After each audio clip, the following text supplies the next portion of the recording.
Yes, I will. Hello, everyone. Welcome to our book launch of Call Me Morgue, written by Morgan Moran and illustrated by Ali Juul. We are so happy to see everyone come out and support not only our artists, but also the UWGB teaching press. We haven't don't know, I'm Lydia. This is my first time working on the teaching press. I was really excited to kind of take the lead with the book launch party. And it was also a really fun and genuine pleasure to be able to work with Morgan and Ali. And with my own brief introduction out of the way, I'm going to kind of do a quick introduction for Morgan Moran, the author, and Ali Juul, who is our illustrator. So Morgan Moran quit her advertising job in 2020 to join the funeral world and learn more about life through death. She keeps a blog of her death lessons, Call Me Morgue, and affectionately signs all correspondence XOXO Graveyard Girl. She lives in London with her mortal husband and anatomical skeleton Clyde. And Ali Juul graduated from UWGB in the summer of 2021 with a BFA in Writing and Applied Arts. She lives in Two Rivers, Wisconsin with her boyfriend and two cats and is planning on moving to Green Bay area next year. She aspires to be an editor, writer, and illustrator and is currently working on 2 books of her own. So without further ado, I'm going to pass the mic, the virtual mic, back over to Dr. Meacham, who is our teaching press director.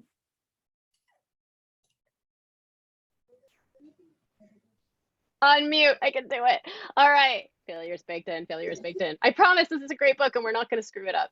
All right, so what I'm going to do is just lead off because you're probably wondering who are all these people talking and why isn't Morgan talking more? So part of what I wanted to do was cover a little bit about what this book is and what it means to us at UW Green Bay. So I'm going to tell you a little bit about Morgan, then the way it came to a book and to how we became interested in it and what all these students are doing and graduates are doing on screen, as well as I talk a little bit about the teaching press, and then we'll let Morgan talk about her incredible work. So hang on. All right, so let me enable this to go real quick. All right, present, standard, and present. Okay, hopefully you can all see this. So I'm going to be talking about the book, The Origins of a Student Turned Writer, and the blog turned book, and a printing house turned publisher. So I have to say that Morgan's introduction to me came early on with her work as a student at UWGB. I don't know if Morgan recognizes this, but one of the great pleasures of being a professor is that you get to save everybody's early work like a baby picture. So this is Morgan's. Morgan, I knew her as a student. She was an excellent writer. She was precocious beyond her years, incredible good writer, very professional. Both Erin Haney, who I think is here, and myself were always like in the fan club of Morgan. Just she was so poised and so good. I didn't know how irreverent she was, and I didn't know she cursed for a really long time. I know, right? How could that even be a thing? Anyway, what we see here is, I think, already the markings of Morgan's predilections for darkness. She has this piece right here in Sheepshead Review, which is our campus journal of the arts. She was a managing editor for that as well, and a nonfiction editor, if I recall. And so here she has a piece called Of Black, about her turtlenecks and her preferences for Black wares. And her artist statement says, a girl who wears one black turtleneck too many, or a girl wears one black turtleneck too many, and the world is out to get her, which I think is funny. Not surprisingly, much later, when Morgan was able to really, I think, give platform to her creative work and the full range of her sensibilities and irreverence and experience and depth, she began a blog, which I'll go over a little bit, and it's still active. It has some final entries, final for now, I think, entries in it. We will actually be expanding what we were using as the prototype of the book to include at least one more of these to sort of finish out the story, which we'll talk about in a sec. But anyway, what you see here is this awesome blog, and it's hilarious, and it's the entire sort of portrait of Morgan was extremely inspiring and interesting. You can also see that she's had this career in writing. Those of you who are out here like, hey, you know, if you're a student, like what all could I do? And we really also were drawn, as you'll see, to this image, which when you click it, the site changes all the time. It's really funny. And Morgan's always so self-deprecating. The blog is incredible, and the writing in there is so powerful. And what you'll notice even here is, before we knew what the shape of this book would be, Morgan's sensibility was to pair the darkness and the depth and the sort of reverence for death and grieving and the funeral industry and other aspects of that with lightness, humor, irreverence, and image, which I think is also very like alluring and a way to kind of get into. It made me want to click, right? So already this is a way that you can see the seeds for the way that we, when we had the project, thought about it.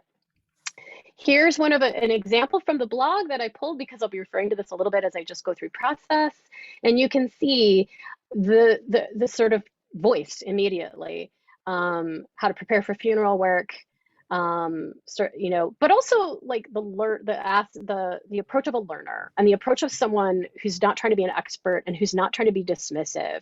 How do I get myself to understand? And this is a hugely attractive part of this story. How do I situate myself as someone trying to figure it out?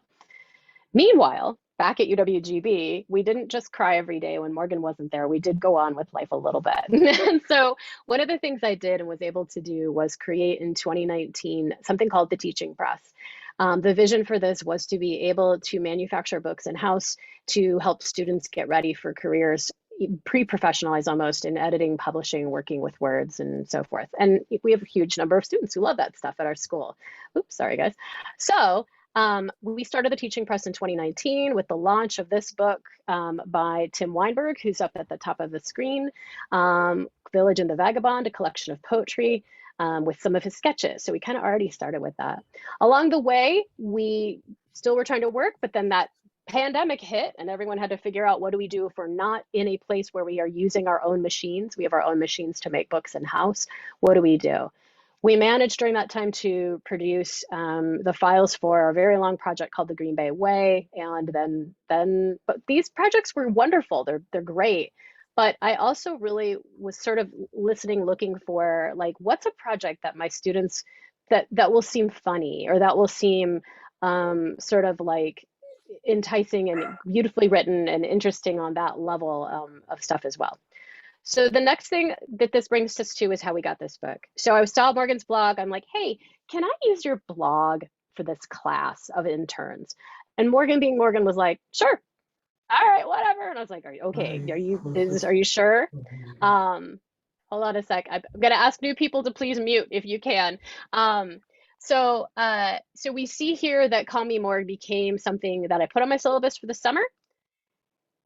And if you have the ability to see, you can move your screen window around too. You can see that Morgan was an exceptionally generous author with us. So the very first thing we do when we take on a project for the press with my interns, who are all undergraduates at UWGB, is we do a client engagement meeting. And we were all virtual for this class. So I had them do a Jamboard, and you can see already these really incredibly good professional questions coming out. Like, well, does she want, how does she want it bound? How does she want the material? Like, do we want to go in the order that we see it on the blog? It's a blog. Like, these are really great questions. After that, what you can see here is how you break down the tasks of a book for students to do stuff. So this is just a little like run through of what they all had to do. There were about, I think, 11 of them in that group, and they handled a lot of aspects of what the book was doing. For instance, one thing I really loved about this summer's class, and Morgan's book in particular, is how well it lent itself to thinking about marketing, catalog copy, and aspects of book production we hadn't really gotten to do much with. So students did a marketing report, and they looked at who else is doing funny, dark stuff, and who else maybe has illustrations, or what are we thinking for this? Because we weren't sure exactly what the look of the book would be, but we wanted to explore opportunities. So you can see this here. Very quickly, what started happening was these words met with some certain designers' thinking. Julie Yang, Ali Juul were working together at that time in the summer, and they're like, maybe this is supposed to be a comic graphic approach. Maybe we can do that. And so this is the same words that you saw originally, and you're just going to see a little of the process. So at first you can see it's mapped out. This is happening in the summer, all at the same time. All these other things are going on. And the students are like, okay, how would we make this look? Like, how do you break these up, right? And so then we have something like, what's a cute baby? That's not really a cute baby, but it's something, right? That's going to play into this graphically. And what will this look like? That cute baby needed to come in there somewhere. So Ali Juul is actually an illustrator. Like, talk about being lucky in terms of somebody being there. So as Julie was kind of figuring out how to block this out, we start to see Ali's art take shape. And they start working through a lot of different things that can go in here. Here's Ali at the top and Julie, and this is during the summer. One meeting we got to have live in summer in our old location. This moves into summer print trials. I wanted to bring people into the room. No one had been in the print room for the full year because of pandemic closures. So I was like, darn it, I'd love to be able to bring you in. So this is our old print room. You can see our machines. There's Bruce if he's on call. Hey, Bruce, you're kind of you standing in front of that machine led to endless marketing of you in front of that machine. But you can see the first prototype is not the book. It was just to see what we can do.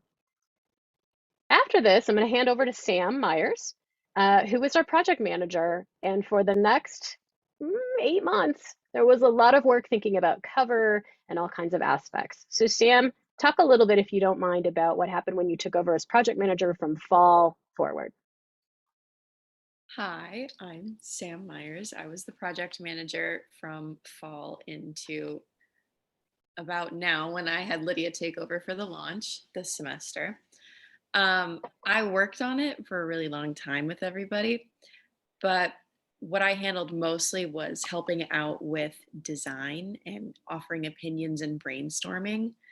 For the most part, we had Caitlin and Ali, our two designers, working on just making the book fit together. It was really fun to work on. The whole time I was just like, this is the coolest project I've ever worked on in my entire life, and it probably will be for the longest. I don't really know what else to say. That covers it. That's excellent. Thank you. As you can see, if you can look at the right side of your screen, my actual viewer is blocking, but we had a lot of fun with Morgan's words. We would finish copy editing and going through the manuscript, and we would pause and be like, this is such good writing. It just renewed our commitment every time. You get into the crunchy parts about how things look on the page and what font we should use. But it was always a delight and always a pleasure and often very entertaining for us to just soak in the language and the observations of Morgan. Every single time we came back, we're like, God, this is a great book. We're so excited for this. So we got really, really lucky on that as well. And you can see us cracking up as we're like, oh my God, I can't believe she said that. So very last part of this, we got into prototyping. You can see, Morgan, this is your baby out there. Like, you still have yet to kind of hold it in your hands. We're still working on that for you. But this is how we go through a phase in the press where, since we print in-house for a lot of our projects, we try to figure out, well, how do we make sure the whole title appears on the page? This is an early version where Ali's name isn't even on it. She's like, I don't know. She was surprised that we would want to include illustrations by Ali Juul. So you can see this is an early part of the stage here. And here's what it looks like in a prototype. And I don't know about you, Sam, when I look at this, I see something that's driving me nuts. Do you see anything about this that drives you crazy? Because it, like, as a producer, I'm like, oh, Is it the spine? I can see yeah, the cut. It's spine and it's the dull blade. I'm like, oh my God, our sharp. So like, these are the things that prototyping is good for. Like, how can we make this book look like a better book? And one thing is to sharpen a blade is a really super important thing to do when you're cutting things. So this looks like this. Anyway, as we wrapped up towards the event that you're at right now, we had a lot of student participation. Tabitha Zwicky is on this meeting. Tabitha figured out how to make tabs, ironically or coincidentally, for our webpage, figured out how to redesign it. So students do every element of the process. If you go to our Teaching Press blog and you look around, Nearly every single bit of that was designed, created, thought about, planned, executed by a student working for the press. Lydia Downey is going to talk for a second about being the launch coordinator and making all of these like promo things that you saw. Lydia?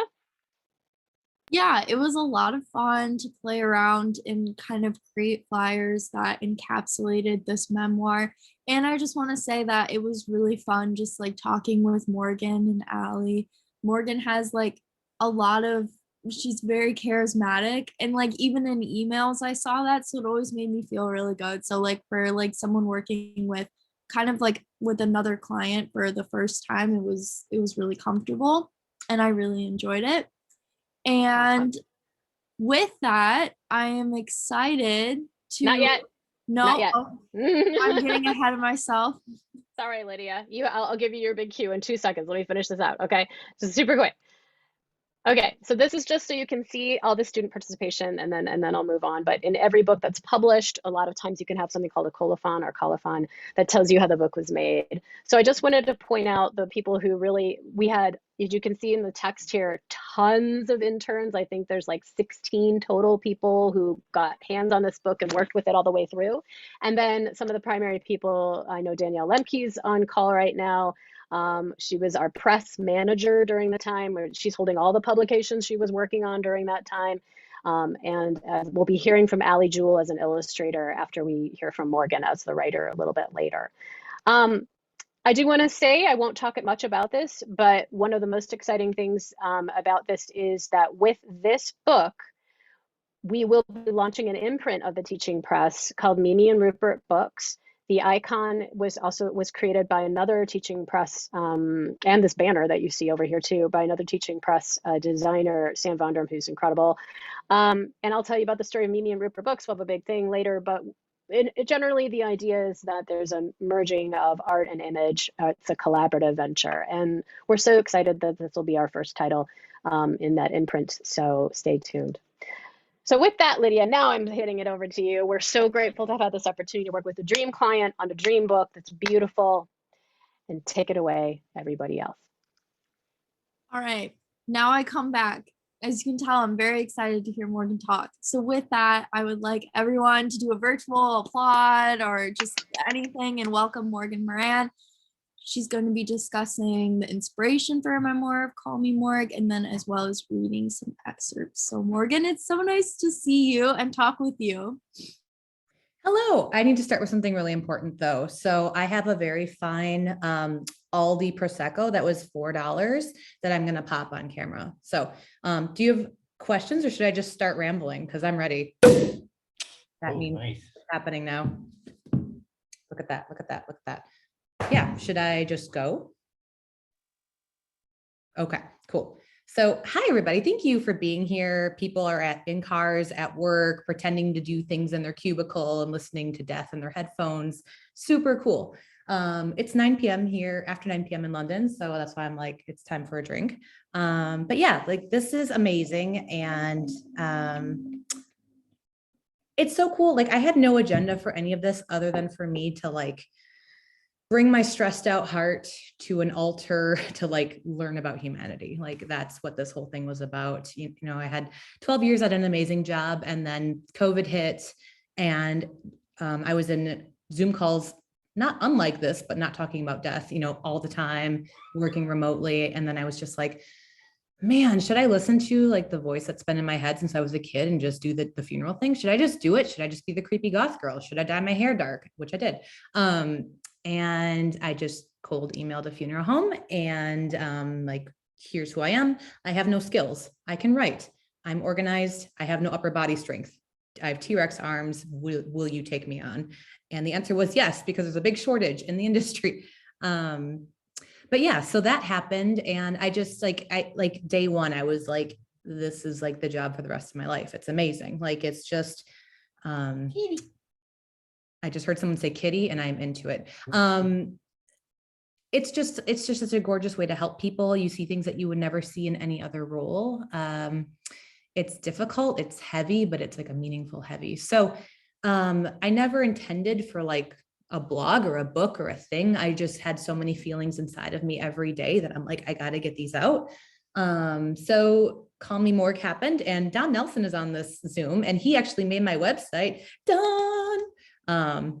Yeah, he's all embarrassed now because he's introverted. So yeah, so just started putting all of these death snacks, death lessons, what have you, out there into the world with permission from my boss. Cause I was like, can I talk about these things thematically and, not give away identity? Cause I want to, be reverent, respect the dead, but also I'm learning so much and this is helpful. And I want to expose people to death so they're not afraid of it. And I want to show that it's actually can be beautiful and that, being in it every day is really life affirming. And it made me feel better about death and it made me feel better about life. So, and then Meacham one day was like, hey, can we turn this into a book? And I was like, sure. And I was probably like full of crematory ash and sweaty and now we're all here. So this just all kind of happened from just like a change of heart. So now what? Do you want to read some excerpts? Sure, I can. Like to? Let me take a drink first and then I will. Is there a certain order you want me to read in or just go for it? No, you can choose whichever order you like. Cool. There's probably a cooler way to read than having like actual just paper, but I'm a loser. So, all right. This piece is called Forgiving the Bad Guy. And it was inspired. We had a stretch at the funeral home where everyone who came in for a while was kind of like a baddie character. And I was just trying to like understand my feelings about that. And this is what came out. So Forgiving the Bad Guy. When you think of someone dying and going to a funeral home, you probably think of grandmas. You can hear me okay, right? I'm not covering the mic. Okay, I'm going to start over. I'm just killing this. When you think of someone dying and going to a funeral home, you probably think of grandmas, grandpas, and unfortunate souls who were taken too soon. You probably don't think of active shooters, cartel members, felons, or the elderly Nazi who passed away in hospice. These are all real things that happened. You probably don't think of their family members who called to make arrangements and feel entirely awkward and shitty. I didn't either, but now I can't seem to stop. I've seen the rise and fall of humanity within 200 square feet of cooler space. Good, bad, loved, despised, all within arm's reach. It feels like looking through the eyes of God. It's human nature to want to figure them out, to try to assess what went wrong in their lives by studying their expressions for clues. A furrowed brow, foreshadowing. On more than one occasion, I gotta not do that ever again, I'm sorry. On more than one occasion, loved ones would ask if someone who did bad things looked evil. Actually, my sister asked that. The sister, she asked it, she's in here. But no, girl, they just look dead. And something, it feels really healing to take care of them. I like looking after an unsavory character because it feels like love is winning in some small way. Cleaning the face of a hateful man is what we're all supposed to be doing, right? Metaphorically in most cases, but literally in my own. That's it. They're short. They're like, you can read them when you're on the toilet. So that was the goal. As always. Do you want me to keep going or do we have questions or? That was awesome. And stop bringing your other type of work into this. No more toilet talk. Stop. Must it always? I freelance for a bidet company. I don't want people to think I'm weird. Yeah. Okay. Anyway, that was gorgeous. Absolutely beautiful. If I may praise you again. Yeah, keep going if you'd like. This is lovely. I'll do one more and then maybe we can like talk for a bit so it doesn't feel like I'm just like shouting words at everyone. But yeah, I'm open. Okay. This one is called Lessons from a Dying Star. When I think of starlight shining on Earth years after the star itself has died in space, I wonder how many wishes are made on ghosts. It's human nature to want to receive something after it is no longer in front of us. A lot of shitty country songs have been written about that. Distance brings fondness, death brings acceptance. But what if we live in a culture that denies death? Sit with me in the paradox we call Western society. We love gory war movies and video games. Everyone remembers the arms scene from Saving Private Ryan. It's like my dad's favorite movie of all time. Everyone remembers, every scene in Grand Theft Auto, which is just like murder, murder, murder, steal a car. Dateline whodunits keep us glued to our couches on Fridays every evening. And I will call out Amy McCord Jones, who is in here, because that is her Friday night, and she inspired that line. And show me a millennial woman who doesn't subscribe to at least 3 true crime podcasts. So we're fascinated and we're obsessed with death. We willingly consume it in our precious free time. Yet when it involves our bubble, we don't know what to do with it. Grievers don't know where to put the weight of loss, and the grief adjacent nervously comfort through platitudes and euphemisms, hoping that the mood will like magically lift. So why is death only uncomfortable when it's personal? And is it possible to love someone like they're dead while they're still living? My advice to the bereaved and the bereaved to be: expose yourself to death in real world ways. Tour your local funeral home. Seriously, it's amazing. Have coffee with a hospice nurse. Bitch has stories. Read a book about Indonesian death rituals. They like dig up their dead once a year and like do this whole thing, and then they bury them and then they dig them up again, and it's amazing. Most importantly, worship what is in front of you before it becomes cosmic dust. And am I reading too fast? Do I sound like a hamster? I probably do. Okay, cool. I remember when I was in Meacham, sorry, I keep calling you Meacham like it's your like rap name. When I was in class, like reading in front of people was always like the scariest thing. And I would just like read as fast as possible, get it over with, and then like sweatily go sit down. And I have to always like speak slower. So learning. One more questions. So I have a question. Great.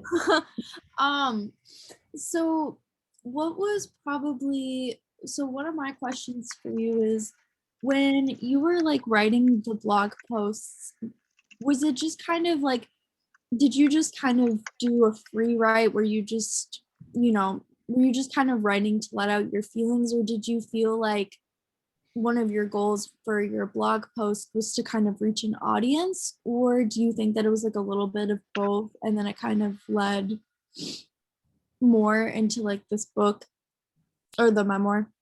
Yeah, so like the process was so organic, I wasn't like sitting down every night and like, what should I write about?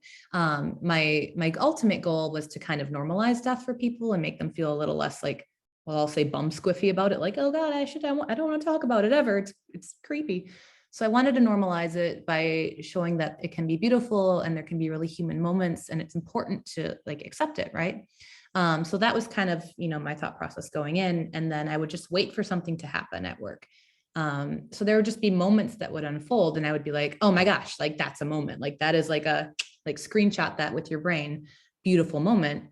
And I would just like go home that night and just like start writing it. And yeah, like for example, one story, there was a mother who passed away, and her adult daughter was, crying on her on her bed as I was, kind of waiting to bring her into our care. And there were like Kleenex boxes all over the room, like Kleenex galore, like woman loves a Kleenex, right? And her daughter was like, she just loves Kleenexes. She could never be without them. And I was like, okay.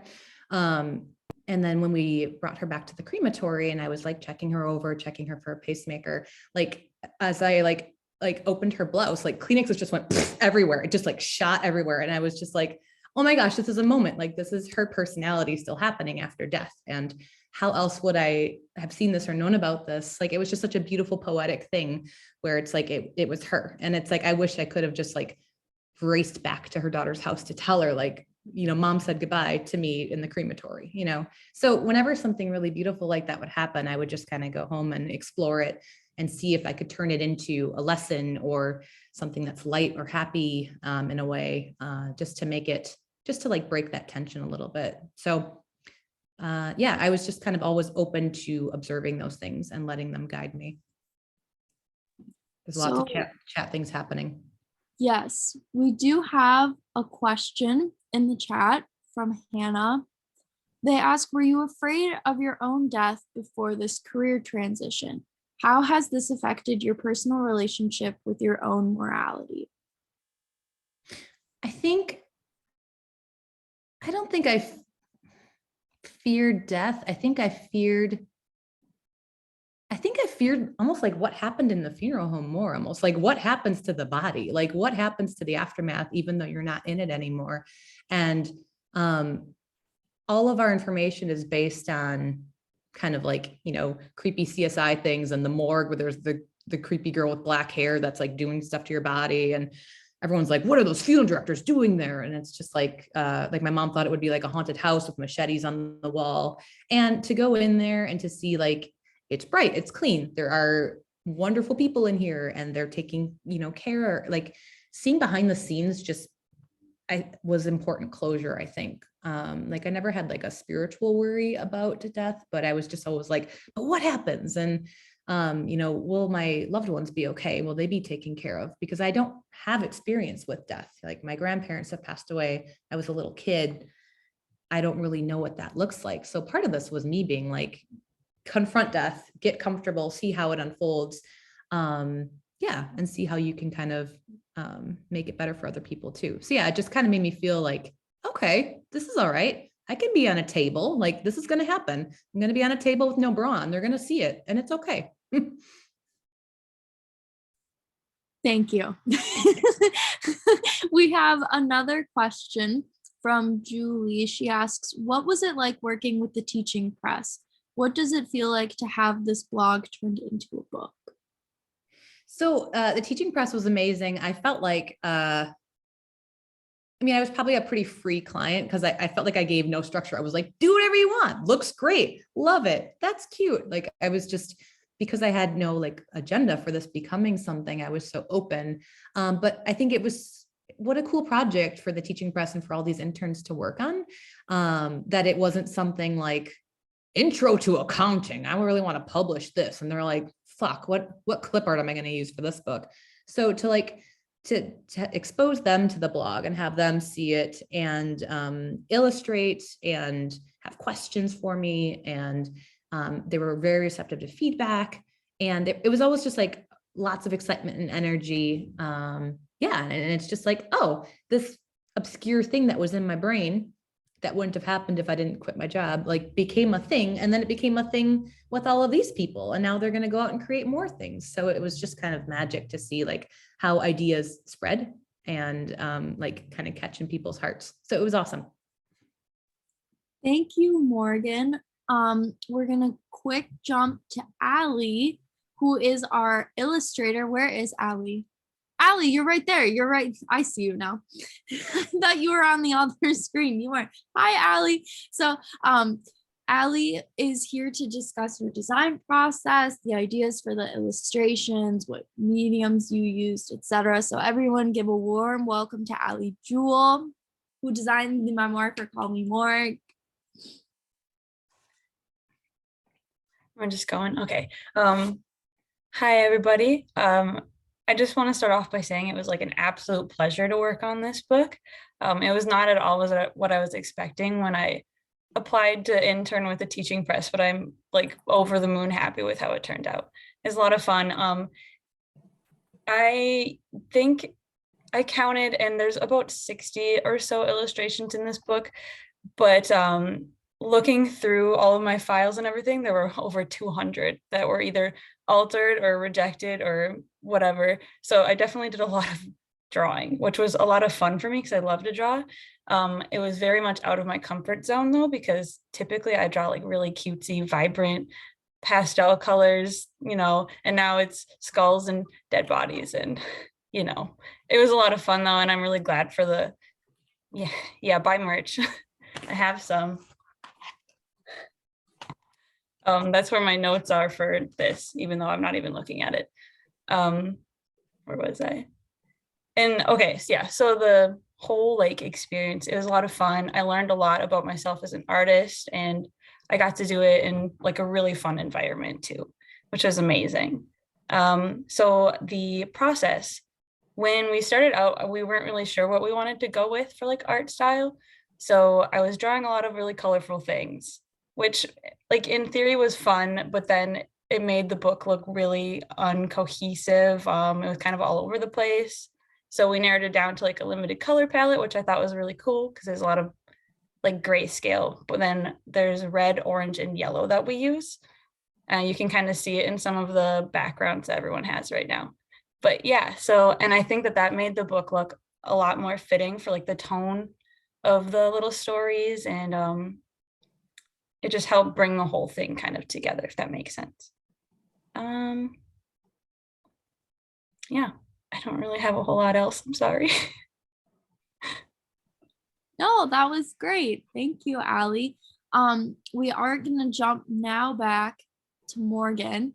Morgan, if you would like to read your last excerpt, that would be great. And then with the remaining time, we can do a Q&A as well and keep up the questions and the answers from the audience too. So if you have any questions, type them in the chat. Cool. I did see a few more questions, so I'm happy to address those after this. So this one, I know there was a content warning. This particular reading does revolve around suicide. So just wanted to put that out there in case anyone wants to step away and just eat some Cheetos and then come back in 2 minutes. So, okay. This is called Listerine, a razor, and a picture of his wife. Personal effects of the dead have a special way of breaking your heart. A tiny muddied bottle of mouthwash wouldn't typically punch you in the gut. Find it in the bag of a man who hanged himself, and it's a time capsule to an ordinary moment at Target before. Belongings are unsettling because they reveal secret clues of the dead. Plans, preferences, priorities. A corpse is a static, finite thing, but a creased photo of a loved one, that shit swallows you whole because it still feels alive. This suicide in particular is a unique case, a missing person who ventured into the woods with an overnight bag and a noose. I lift him onto the cot. Light as a lawn chair. He's entirely bone by this point. I'm fascinated by the watch on his wrist, immaculate metal that once clamped tight around flesh, now dangles loosely from an exposed joint. After I place him in his cremation container, I lay out a plastic bag to catalog all of his belongings, which include moss-covered toiletries, the watch, a wallet, phone, and a photo I instantly know to be his wife. How did paper outlast his own skin and nails? I cross-check my inventory with that of the medical examiners. I overlooked a ring.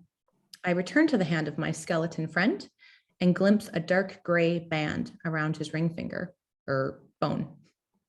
His entire left hand is balled into a fist, obscuring the jewelry. When I learn that his wife preceded him in death, I wonder if he died, feeling the bite of his wedding band pressed into his palm. It takes time to remove. That's it. I'm clapping so you can hear me. On that happy note, questions? And I can address some of these too. I know that's kind of a heavy one, but that was kind of a beautiful moment that I had with that gentleman too. I was gonna say, I remember when I read kind of the prototype, I remember like writing down that quote, it takes time. Didn't you say it takes time to remove? Mm-hmm. And I remember saying that to Dr. Meacham. I was like, wow, that like really stuck with me. Like even after a few days, and then I was like going to class, like I think that it really demonstrates how beautiful your writing can be, especially when addressing these types of topics. We did have another question about, have you found, so this is a lighter question. On a lighter note, have you found any differences in your work in London versus America? Yeah, so I'm about to find that out. So we are in London now. We didn't know where we were going to end up. So we were like Scotland, northeast of England, and then like, fuck it, London. So we had this huge, crazy journey. We're here. And I've been writing remotely, quite contentedly, but I've been missing death so much. And I've reached out to a funeral home to be like, can I still have this in my life in some capacity? And I'm actually doing like a kind of a dry run with a funeral home next Friday. And I've noticed some immediate differences. Number one, I've had to like not go in as hot. Like I need to like, be a little more reserved, a little more quiet. And it feels definitely a lot more, I don't want to say dignified, but it just feels like there's a general like, And America was like, Harley Davidson funeral, fuck yeah. So which is great. Like there's room for both, but it's very different. So I have a lot to learn. You don't need schooling over here, which is amazing. Like at home, you have to get like 2 years of mortuary school. You can apprentice for a year, get experience, and then you have to go to school. And I was like, oh, 2 years of my life gone. Like, I wish I could just learn on the job. And then ta-da, you hear can. Great. I'm a good English major. You can hear. So that'll be something. The documentation and paperwork will all be very different. I know that the crematories, they're not often owned by funeral homes. They can be like county owned or owned by the cemetery. Like there's differences like that. I wonder if people will be a little more like death friendly here. Like if they'll like, you know, if we're across the pond, is there a little more acceptance, or is it still kind of this isn't happening, like, you know, that kind of a thing. Yeah. So I think there's a lot of like legal documentation differences. I think embalming really isn't a thing over here, I've noticed, which is cool because it's, you know, not my super favorite thing to do. It's fascinating, but it's pretty invasive. So it's a lot more natural, I think, over here. And I don't know how I'm going to drive a hearse in a street because the streets are this big, and I'm like, good fucking luck. So I'm a little terrified that I'm just going to cause an accident and then have to respond to my own accident. So, but those are some of like the initial differences. We have more questions, which is awesome. Julie asks, what chapter did you have the most fun with or felt the most connected to? Chapter as in like what story or like of the book? Yeah. Okay. I really like the Listerine razor and a picture of his wife one. That, I mean, that one's really heavy and dark, but I kept thinking about him for whatever reason. And I think, you know, when things like that happen, you want to understand why and figure out the person and the story and the love, and like, you just want to unpack it all. So that one just kind of has stayed with me. There is a story. I mean, the later ones are great too. There's one called like, have you ever held a bald eagle between your thighs? Which sounds a little weird. So it's about like the quirky, endearing things about the funeral home. So like there's an urn that you have to fill, and it's like a fucking eagle with wings like rah. And then like there's like this tiny little hole underneath it that you have to put these remains. And remains aren't just like sand. There's like fragments and chunks, and you know, it's a process to get them in at the best of times. And then whoever made this piece of crap urn gives you this big of a hole, and you have this wingspan. So you're literally like clutching an urn between your thighs and putting Martha in it and being like, come on, Martha, get in the eagle. And it feels so American. But then there's things like that just happen that you're like, this is such a weird job, and it's amazing. And you know, another part from that was when you embalm and you have to inject into the axillary artery, which is under here somewhere. To do that, you have to like put the arm of the deceased around you, and it always grabs your ass, always. And you're just sitting there like, Fred, I hope you're enjoying this as I'm trying to make your hands pink again because you're copping a feel. So there's so many like endearing things that happen, and it's just like, this is gorgeous and lovely, and so the opposite of depressing. So I loved finding those like illuminating moments that people would be like, oh, I thought people were just really sad there and wore, you know, hooded garments and never saw the sunlight. I mean, I am pretty pale, but yeah, so those two stand out. Yeah, so I guess the really heavy stuff and the really light stuff is kind of my jam.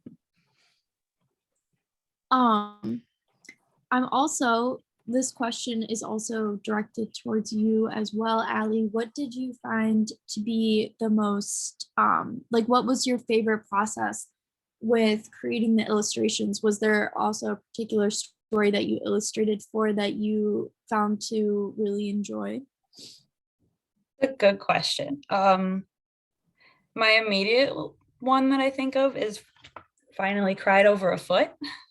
I think that one really stuck with me a lot, like the story itself. And also I had to draw feet, which was kind of fun. I've never drawn feet before, so I would probably say that one. I also really liked I Needed Death to Feel Light. I feel like the last line of that is the line that sticks with me the most out of every single story in this one. So probably those two.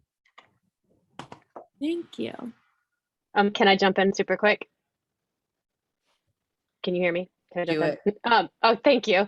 I just wanted to say what Ali's talking about with that finally cried over a foot, that there are so many moving moments, like, you know, in this book, but doing that and then seeing the way she drew those feet, like, they're heartbreaking. Like, they're not, it's just, they're very like beautiful and understated. And it was like when seeing that together, not just the sort of funnier parts that, like, you know, scroll, dead baby, but that was like, oh, this works. Like, it's nice to see that together. And it felt like there was a real connection over that between the art, because you don't know if the art's going to make sense with the words and the, you know, whatever. So that one got all of us on the staff and the interns as well. So Yeah, I agree. I think Ali, you did a really good job being able to like kind of balance that fine line with illustrations, especially with kind of handling like this topic of, you know, death and, you know, a mortician's occupation. And so I think like it works well with the lighter pieces, but also with the heavier pieces as well, which is something that I thought was really, really well done. We have another question as well. Morgan, what are your thoughts on green burial, cremation, and embalming in an environmental sense? Love that question, Roberta. It sounds like you and I would be fast friends over margaritas at Applebee's. So I love green burials to death. Like, I think that that's just, we're supposed to just decompose and, you know, a worm will eat you and there's no chemicals involved. And it's just put me in a wicker basket and put me in the ground and cover me with flowers and play the thong song by Cisco. And it's a great day. So I think that that's gorgeous. You know, I think everyone has different feelings. People are like, I don't want to be in the ground, that seems cold, or I don't want to be in a crematory, that's a fire, it seems hot. And it's like, well, you know, you're not there, but I get it. Like, it's just awkward to think about that. But green burials, I love. I know that cremation uses a lot of natural gas, a lot of energy. And yeah, it obviously just affects like emissions and things into the sky. And you know, I kept thinking about whenever I was at the funeral home, breathing in a person, I'm like, is this good for my lungs? Like, probably not. Like, I basically am a cannibal accidentally. And embalming is, I think embalming has its place. That was invented during the Civil War to like ship bodies long distances so that when, you know, a soldier came home, they weren't just like goo. And I've seen the magic of it when you like, you have a hand that's like purple and then it just turns baby pink and it's like, oh my gosh, science. So it's magic, but I don't think it's necessary. And it feels like every funeral home is like, yes, do this. But a lot of that, I don't know that it's money driven. A lot of that is, I think, legality driven. Like, just in case, you know, bodies are unpredictable. I've seen a body look amazing on Tuesday, and then Tuesday night, it's like, what happened to Richard? Like, what were you doing back there, buddy? And I think it's that unpredictability that funeral homes want to embalm, like, just so that this funeral doesn't suck, like, let's go ahead and do this. So I kind of understand all angles of it. I understand with cremation that, you know, cemeteries are a finite amount of space, and some people view them as a waste of space. So like cremation takes up less space. So I see that, but I'm very pro green and like turn me into a tree, put me in a park, and let's just have this be beautiful space versus a bunch of headstones. But I do love old headstones too. we could turn you into a book. That would be cool. I'd be down. Wouldn't for it? Yeah. I mean, not in a gross skin cover way, but like a, you know, like a pulping type of thing. That would work, right? That would be neat. I think I'd love that. Yeah. All right. So we are just about at time for our book launch of Call Me Morgue, of course, written by Morgan Moran, illustrated by Ali Juul. We want to thank all of our interns for coming. All of our interns help with the process of making this memoir. We want to thank Ali for the illustrations and her lovely work. We want to thank Morgan for working with us and being such an amazing collaborator with and Ali as well. If you guys have not been seeing it in the chat, we've been promoting it. You can find our project page in our chat, as well as you can reserve a copy of your own Call Me Morgue book. That's right. You guys need to go out and get it, pre-order it, reserve it. You know the drill. And then we also have merch as well. on this website, which is through Threadless, and you can customize it. You can do t-shirts, you can do hoodies, you can do tote bags, puzzles, stickers, and all these have the illustrations that were designed by our lovely Ali Juul. So make sure to check out our website for that. And Ali and Morgan, would you like to say any last words? Ali, do you want to go first? I don't really have any, honestly. That's cool. I guess I'm just so grateful. Oh, there's one thing. So thank all of you for being here and taking the time out of your day and for like entertaining a Zoom of like death chat, because that's probably strange upon first glance. This has been really beautiful and lovely. And there is one thing I wanted to share. So I guess my goal of this whole thing was like, make people feel a little bit better about death or open their eyes to something, make them laugh as I blunder my way through this. But I had somebody reach out when a friend tagged me like, hey, come to this Zoom, blah, blah, blah, blah. So it was a mutual friend, and she got in touch with me and she was like, oh my gosh, this is my dream job. Like, I've just been too afraid to do it. And I'm just like, I just haven't done it. And like, holy shit, like, can you put me in touch with the funeral home? And like, so like a thing happened and someone might like leave their job and do the same thing. And it just like really moved me, because I'm just like, yes, like, and even if death isn't your jam and you're working at a job and you're like, I just want to work at Target. Like, I just want to work, but I'm college educated and I don't want to go backwards. Like, I think it's so cool when people reinvent themselves, and don't be afraid to start over or take a chance, or don't be afraid to look stupid, because like, this is the jam, like, this is why we're here. And not a day of this job felt like work. I mean, there were some late nights, but it was just like, my soul was on fire in the best way possible. So if that can rub off on anyone, yeah, take it. That's wonderful. Could we get a toast from you? I'm going to take a screen cap. Ooh, okay. A flattering one. Can I just like freeze then, not say something? Am I drinking it? This? Is this what you want? This? I'm not gonna over direct. I just want you to follow your muse. Awesome. Woo, I love it. Get it. Okay, I got it. Yep, that's good. Great. All right. Thank you so much, everybody. Thank you, Lydia, for hosting us. Thanks, everyone, for coming. You can click any of the links here, especially the project page that's in the chat. That'll take you to a way to order and see how the project was made and other stuff we've done at the press. You can reserve your copy by clicking the reserve your copy link. The first short run of this will be made in-house. So, and it'll look better than what we were showing you earlier, God willing. But anyway, and then you can hold it in your hands. And we're just so excited for welcoming you today, and so excited, Morgan, for you to share your work with the world. So thank you all.